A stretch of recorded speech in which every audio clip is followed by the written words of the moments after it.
Hello everyone, welcome back to the channel. Hope you are doing well and fine. And in today's video, I'll be showing you DraftKings how to use DK dollars. So without wasting any time, let's just jump right on the video and make sure to watch this video till the end and follow the steps as well.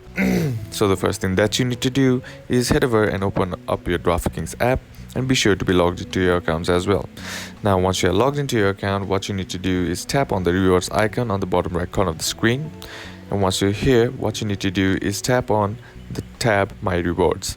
And once you're inside there, here you'll be seeing the crowns option. Now all you gotta do is tap on Redeem Now. And once you tap on Redeem Now, here you'll be sent to your crowns redemption. Now all you gotta do is just select the option that says DK dollars.